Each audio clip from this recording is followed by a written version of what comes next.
It's time for the RMAC Radio Show, featuring all the latest information from around the Rocky Mountain Athletic Conference. The RMAC is a proud member of NCAA Division II. Now, here's your host, Eric Damage.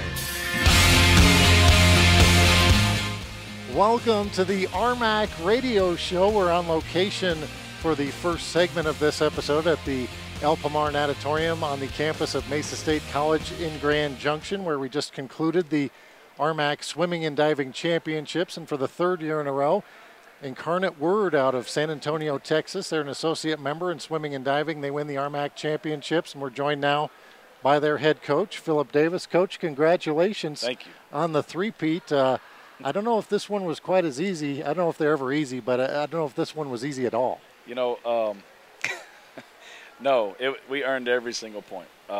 This conference, 3 years ago was just a baby, and the next year we're walking, and now we're off and running. And I tell you, that it's not just the conference meet, but how well this conference is represented at NCAA Nationals. It's outstanding. It's exciting. Very good quality coaches, good teams, and lots of support. So it's been good. And this was very tough, so I'm exhausted. Well, let's start with the men's side here. You had Conrado Shage had a great meet for you, but it seems like we were just talking every meet, or at least the three we've had in the RMAC, you've had a different guy that's kind of been the Michael Phelps, if you will, of the RMAC. Alex Yatsko a couple years ago, the guy was unbelievable. Nikita Belasov was really good last year, had another good meet this year, actually was the co-swimmer of the meet, and now Conrado. And having those three guys still on the same team, you got to feel pretty good. God is good. That's all I can say.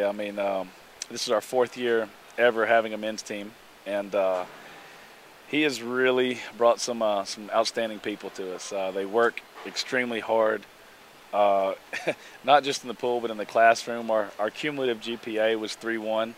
With the amount of time we put in, I couldn't ask for much more than that. I just keep putting more pressure on them, and they respond. And, they really earn everything. I didn't swim one race. I didn't swim one practice. And I tell them that. I'm like, look, I'll have very little to do with how fast you swim. All I can do is tell you what to do, put you in the situation, but it's up to you to do it. And they buy into it, and they get it done.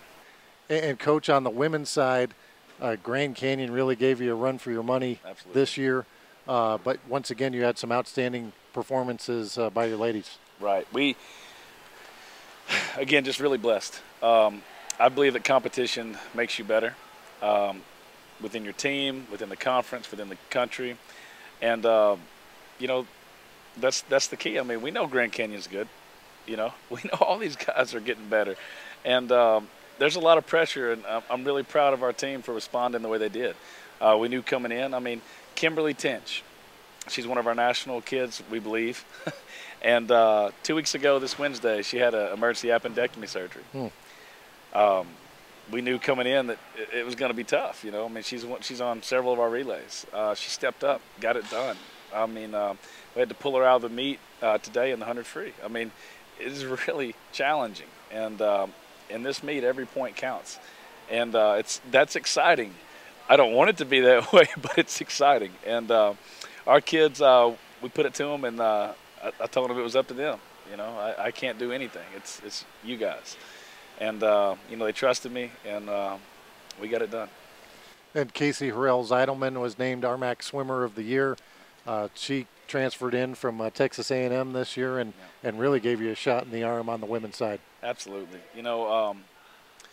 I'm a very competitive guy.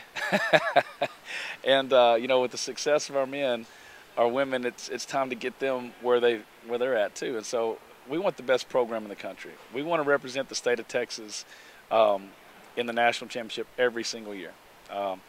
Everything that the University of Texas is in D1, we expect to be that in Division II. And we will not complain about picking up great kids that want to transfer in. We're not poachers. We don't go out trying to get kids. But when they call me and they want to come, I'm going to entertain the idea of bringing them on the team. And Casey absolutely makes me look like a great coach. But she is very talented, and she did a good job this weekend. And the trip here gave her a little too much rest, I think. So we tried to swim her tail off to make sure she wasn't rested too much because, of course, our eyes are set on the big prize. at the end of the year. You know, our goals since the day she transferred is National Swim of the Year, national records in everything you swim. And that's pretty lofty goals for anybody. And she was a great swimmer in the Big 12, had some great coaches, a great program, and she was a Division I qualifier and never scored a point there. You know, and so having said that, she is a much bigger fish in Division II, and good for her. You know, I mean, what we do is very hard. It's nice to have some success. The coach, you mentioned nationals, and I'm sure on the men's side too, you have big plans there. And the thing is, it's right in your backyard. So yeah, congratulations on the win here. Now the work begins, huh? That's right. That's right. You know, Carol Reap and the guys at the NCAA have been extremely thorough and great about just kind of going down the checklist. And San Antonio Sports has done a great job of doing most of the heavy lifting here. I mean, I've just kind of been a consultant along the way, and we're very happy to be the host school.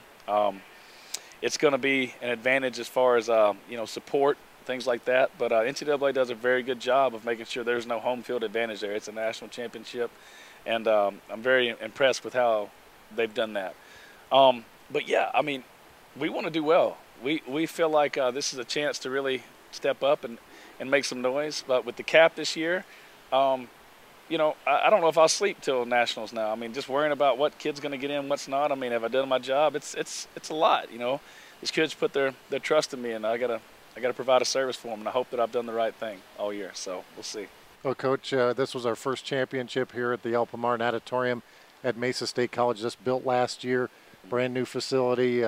What are your thoughts? I know there was a lot of records set here this weekend. Oh man, you know, I've told people this all weekend that I pray that before I'm done coaching, I'll get to be a part of what Brian was here, and that's just having input on designing a facility like this. It's outstanding, it's exciting, and they're extremely fortunate.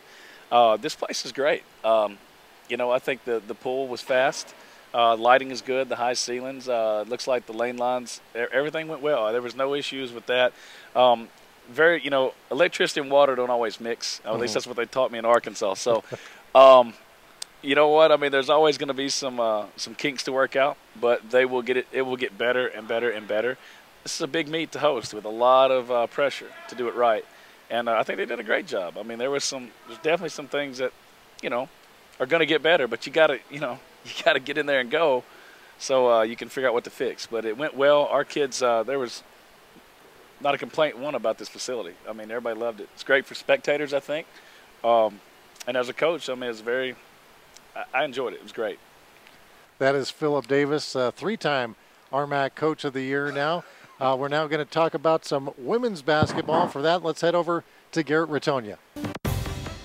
With only 4 games remaining until the shootout in Pueblo, this past weekend saw many teams playing their hearts out as Valentine's Day approached. On Friday, the 12th-ranked Metro State Roadrunners notched a 68-44 victory over Chadron State. The Roadrunners held the Eagles to just 29% shooting. Number 4, Fort Lewis remains in second in the league after defeating CSU Pueblo 87-73. Senior Abby Jackson became FLC's all-time leader in assists during the game. In one of the most exciting games of the year, Mesa State watched a buzzer-beating half-court heave from New Mexico Highlands' Whitley Coca bank in as the Cowgirls defeat the Mavs 57-56. Highlands overcame a 15-point deficit over the final 10 minutes. As the theme of last-second heroics continues, Adams State, 5th in the conference, claimed a 57-56 win over UCCS, who was 11th overall.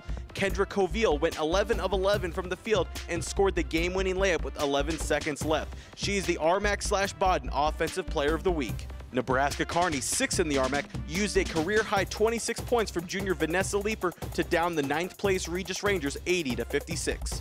Fighting for that final tournament spot, the RMAC number 8 Western State defeated Western New Mexico 89-61 behind 14 3-point field goals. On Saturday, despite not scoring a field goal for the final 4 minutes, number 12 Metro State beat Nebraska Kearney by 2 on the road. Metro hit 8 of 13 threes and improves to 22-1 overall. Fort Lewis nailed 17 triples and UCCS shot only 28% from the field as the Skyhawks soared away for an 85-48 win in Durango.